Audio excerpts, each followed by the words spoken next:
one. Hold on. All right, you ready? What's up, YouTube? Welcome back to Chef Sawyer Sunday. Today I have a very special video for you guys, as is every video. We're gonna be making some of the best pasta you've ever had. We're gonna sear some scallops. And then for my pasta of choice, I have penne. And going into our sauce is gonna be some bacon, some butter, some heavy cream. I have a grana padano here. This is basically a Parmesan. You can use a Parmesan, a Parmigiano Reggiano. You can use Locatelli. Any hard, salty Italian grating cheese works great. And then I have some peas, some scallops, and some panko. We're gonna crisp up some breadcrumbs and make a nice garnish. So let's go ahead. The first thing we wanna do is get our pasta boiling. That's gonna take the longest. Water as salty as the sea, according to Chef Huber. As soon as your pasta hits the water, go ahead and give it a stir so it doesn't stick together and clump. We're gonna boil for about 8 to 10 minutes until the pasta is al dente, and then we're gonna strain it and cool it.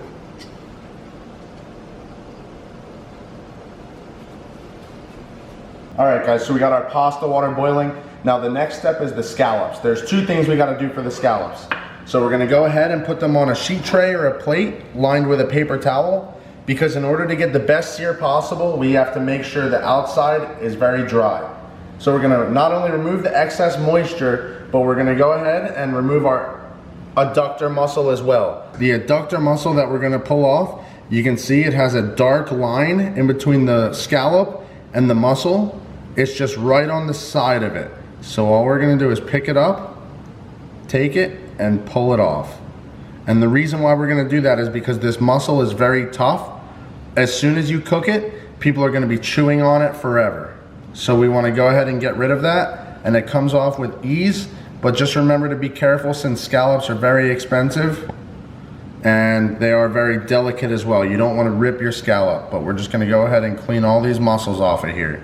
All right guys, so now that we have all of our scallops cleaned and laying on the paper towel, we're gonna go ahead and put one more layer of paper towels on top, and we're gonna press down gently just to make sure that this paper absorbs any excess moisture. I mean, we can already see a little bit coming through the paper towels here.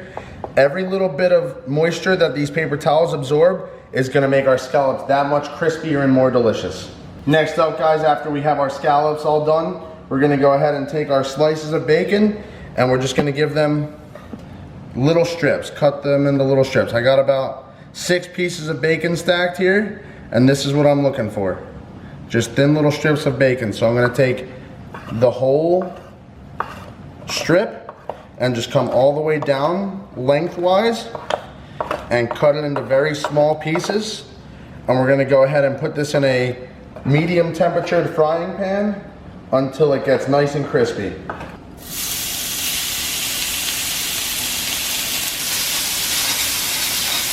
I have a big piece of elephant garlic, and we're just gonna go ahead and give this a quick mince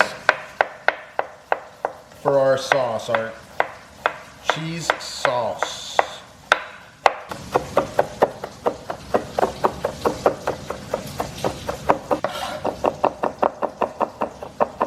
You just want your garlic to be a rough chop, looking something like this. You don't need to go too crazy with it. It's very important, don't let your pasta overcook. It'll become gummy, like mashed potatoes, your noodles will be falling apart. So pull it out just before it's perfect, and then the heat that's in the pasta noodle will continue to overcook it. And what we're gonna do, we're gonna run some cold water on it to help stop the cooking process. This is called shocking it. If we don't shock it, it will continue to sit here and cook until it's undesirable. Once the bacon is starting to get crispy, we're gonna go ahead and take our garlic and add it in and let our garlic saute out a little bit.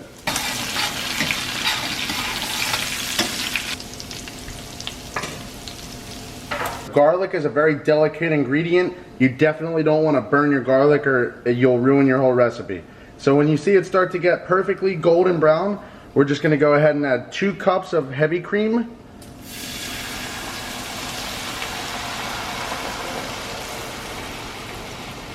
You only want to do this step after all your bacon is crispy, You don't need to strain off any of the bacon fat because it's going to be part of our sauce. Almost every sauce requires some form of fat, usually in the form of oil or butter. In this case, bacon fat in our bacon pasta works perfectly.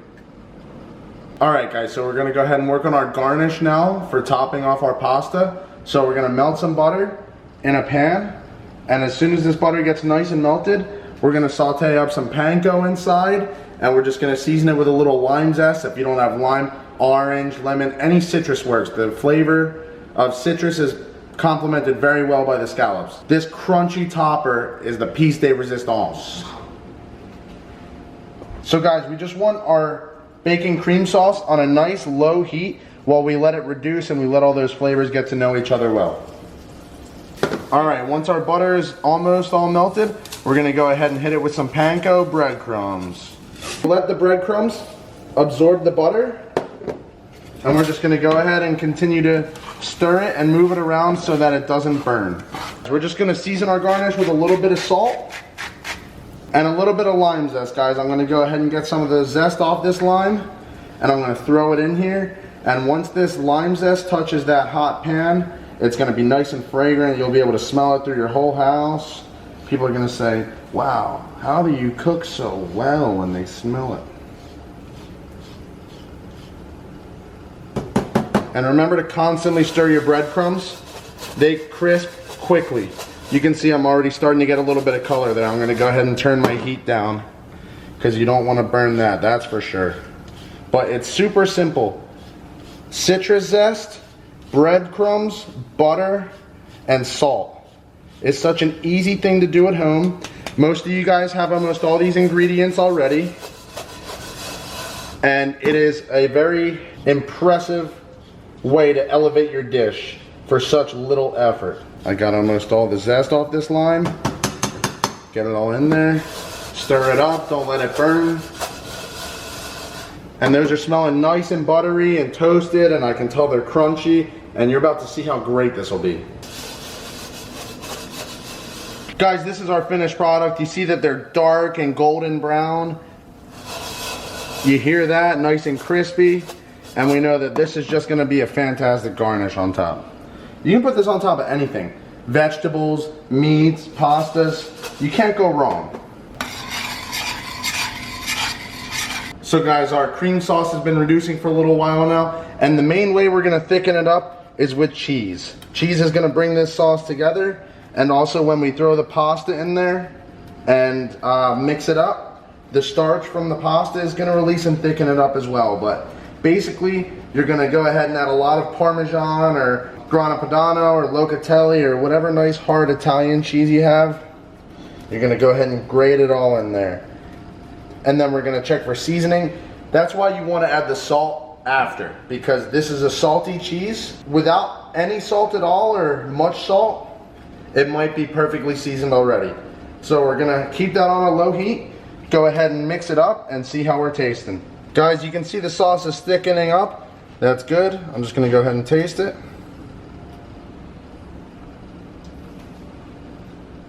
It tastes just about perfect. That's right where you want it. So, 2 cups of heavy cream, a little bit of bacon, nice and crispy, some garlic, some onions.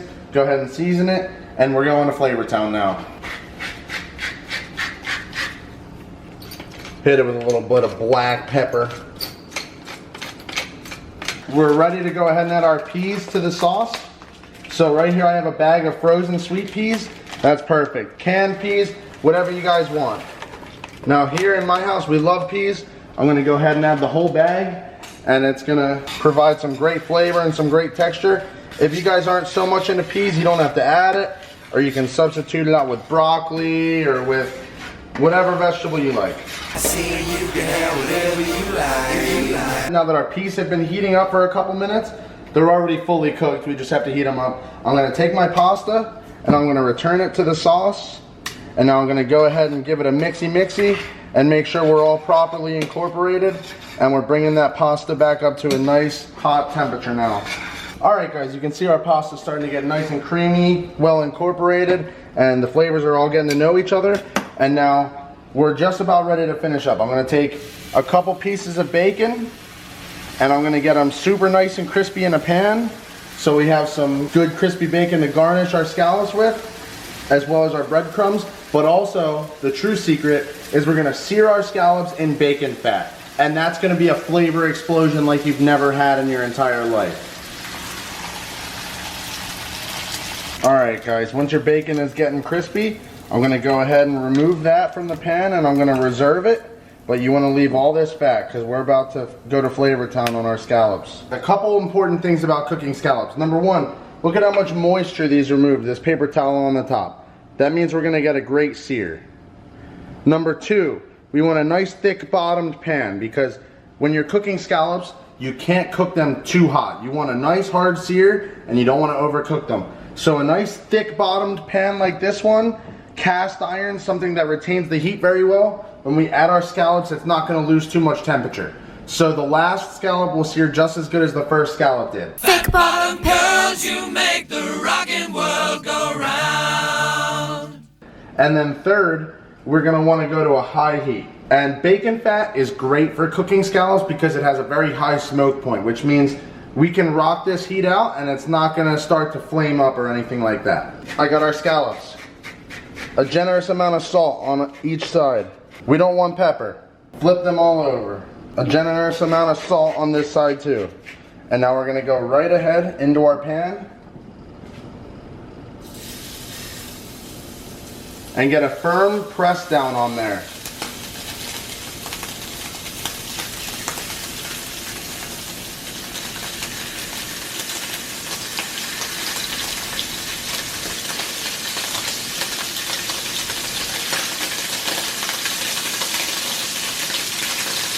Guys, these scallops don't need to take very long to cook at all.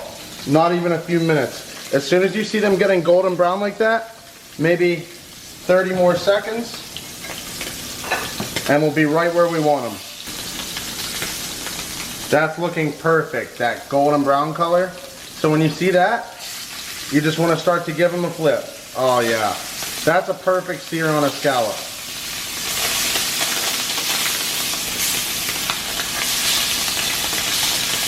Nice and crispy, golden brown is the perfect color we want. Here we have our perfectly seared golden brown scallops that are nice and crispy on top. This is exactly how you want your scallops to look. Guys, I'm just gonna go ahead and take our pieces of crispy bacon and give them a real nice chop into some big pieces. And this is perfect for garnish. And now we're ready to throw the whole dish together. And I'm just gonna go ahead and fill up the bowl with a nice good portion of that. We have our grana padano in there, which is like exactly like a Parmesan. Our cream sauce, our bacon cream sauce. And we're gonna fill up the bowl with a nice generous portion of that. Now guys, I'm just gonna garnish with some crispy bacon on top. So we have our pasta, we just garnished with bacon. And now we're gonna go ahead and take 5 beautiful scallops and place them all around the plate. Generally, in terms of food, everything looks better in odd numbers. So 5 scallops were gonna look better on the plate than 6 would, or 4. Gonna go ahead and just grate a nice little tasting right over the top to reinforce the cheesiness. And then a big spoon of our crunchy, crispy lime breadcrumbs right over the top for some crunch. And boom, that entree is done. Doesn't that look great? All right guys, I got the finished pasta here. The great thing about this pasta is the overwhelming variety of textures and flavors. We have the creamy from the cream sauce. We have the cheesy, the salty, the crunchy from the breadcrumbs and the bacon. We have the peas, which add a nice bit of freshness to it. The scallops, which add a little bit of crunchy seafood taste. The citrus coming through from the lime zest and the breadcrumbs. It all ties this dish together to be something amazing.